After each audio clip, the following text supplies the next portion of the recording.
You stated this already, but just for the record, you viewed the whole video, right? The whole 2-hour video. The November 23, Yes. Sir. Yes. Yeah, isang beses, sir. Isang beses lang. Yes, sir. Okay. And how many times there has the Vice President made admissions against her interest? No, sir, ang tinutukoy ko pong admissions against interest doon sa November 26, sir. No, sabi mo yung November 23 din na ayaw ng defense gamitin contracted. So yung kinausap is also an admission against her interest, di ba? Di, sir, ang sinasabi ko pong admissions against interest, yung November 26 video po, sir. Na sinasabi niyang totoo yon at hindi niya Yes, sinasabi. sir. Okay. Opo. So, doon sa November 23, may nakita ka doon na admissions against interest. Insofar as I'm concerned, na nireiterate niya. Hindi, not reiterate. Siguro para malinaw, in your mind, or as a lawyer or as an NBI agent, what is an admission against interest? Yun nga po, yung ini-explain ko po kanina. Ito po yung isang bagay na ginawa ng isang tao na... Hindi ginawa, sinabi. Sinabi Kasi ng, it's admission eh. Apo, sinabi ng isang tao na ikakasira niya, but then instead of denying na sinabi niya yon, inadmit pa niya ito, ni-reiterate Okay, niya. very clear yon. And you and Agent John Mark Kalilong said that the basis of the investigation was the November 23 video, the basis sa inyong affidavit of investigation sa nag-file ng kaso is certain portions of the November 23 video. As well as So, the November, as well as the As well as October 18. other evidence. Okay. Apo. Sa November 23, ilan ang admission niya against interest?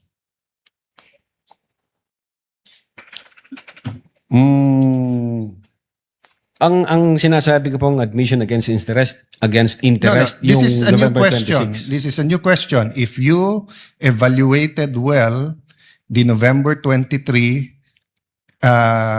video, is there any circumstance in that video that you believe that the Vice President made admissions against her interest? Plain ho yung utterance niya doon, Your Honor. Yung nakita lang ho namin, yung utterances niya.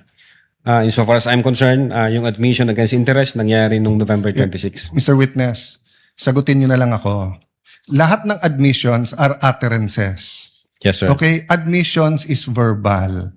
'Di ba? Hindi to yung parang admission sa court. Pwede mo i-admit yung documentary evidence, pwede yung object evidence, pwede yung statements. When we talk about admissions against interest, especially in context of what we're talking about, may statement na laban sa interest niya. Yes, sir. So tinatanong ko, dun sa buong video, meron ka bang nakita? Wala. Yes or no lang yun, meron or wala. O meron at wala, hindi yes or no. Kayo nag-evaluate nun eh. Meron o wala? Admissions against her interest. Yes, sir. The fact na in-utter niya yun. O which one nga? So meron ilan at ano yun? A little leeway, Mr. Presiding Officer, kasi hindi natukoy masyado yung tanong. Senator Yes. Judge Aral may proceed. Yeah. So which statement that? That one you're mentioning now. So yung sagot mo meron. Ang understanding ko, sir, nung sinabi ko yan, I'm referring to the November 26, 2024. Mr. Witness, paulit-ulit tayo. Yes, sir. Burahin mo na yung pinag-uusapan natin you're referring to. I'm asking you a direct question. Yes, Sa sir. November 23, meron o wala bang statements na you will consider in your professional as a lawyer and as an NBI agent in charge of investigating this? Meron ba siyang admissions against interest? Ang tinutukoy ko lang po again, Your Honor, yung 26. No, I don't care. Wala po yung 23. I'm sorry. I don't care, Mr. Presiding Officer, kung anong tinutukoy mo. I'm asking you a direct question. November 23, video. Meron o wala siyang admissions against her interest doon? Attorney Lotok, yes, no, I do not know, I do not remember. We're referring to November 23, not 26. I do not know, sir. Ang you do not know. ang nire-refer ko na... Yeah, don't tell me na. So you do not know. Okay. When she said, kung papatayin ako, may kausap na ako, patayin niyo yung tatlo. Is that an admission against interest? Yes or no? Based on that utterances, sir, yes, I think so. Yes. O kakasabi mo lang kanina, I don't know. Ngayon, yes. O ano pa? Ano pa sa video na yon na admission against interest? Meron o wala? Or I don't know? Yung utterances na yun, sir, Sir, bukod nga doon. to me, sir, yung utterances na yun, that's admission against Sir, interest. klaro na yon. Tinanong ka na ng presiding officer, sagot mo, I don't know. Tinanong kita ng diretso na sa video, biglang you know, biglang sasabihin mo na yun utterance na yon. So ang tanong ko na ngayon, bukod doon, aside from that, Sir, ulitin ko po yung sagot ko. no, you don't need to answer. Yung sinabi ko po na No, I'm admission asking against you, interest. aside from the utterance, the statement, na kung papatayin nila ako, patayin sila, is there any other utterance during in that video that you would consider admission against In so far interest? as I remember, wala na po yun. Wala na, okay. When the Vice President said, yung pinamigay sa DepEd, isn't that an admission against her interest kung may pinamigay? Siya po yung namigay, sir? So, ikaw ang nanood ng video, ikaw nag-evaluate, ako pa magsasabi sa iyo kung ano laman ng video? Akala ko ba, tinignan nyo ng mabuti yung video? Bakit hindi mo alam yung laman ng video? DSW, ano yun?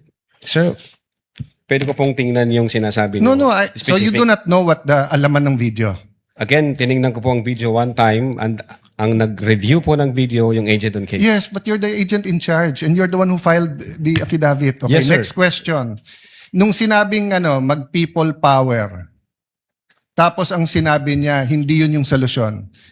O kung nag-people power, sino magiging presidente? Kung nag-people power at mawawala ang Pangulong Marcos, sino magiging presidente? Siya, sir. Oh, so hindi ba admission against her interest din? Siguro sa interest niya, maging presidente. Pero ang sinabi niya, what? I think so, sir. Okay. So I mentioned 3. So my next question. When you have an admission against interest, do you take the whole admission or you can cut it up into parts? Again, Your Honor, yung If my admission against interest is 1 sentence or 1 paragraph or 3 sentences, can you take 1 sentence and say yun lang yung admission and the 2 other sentences are not?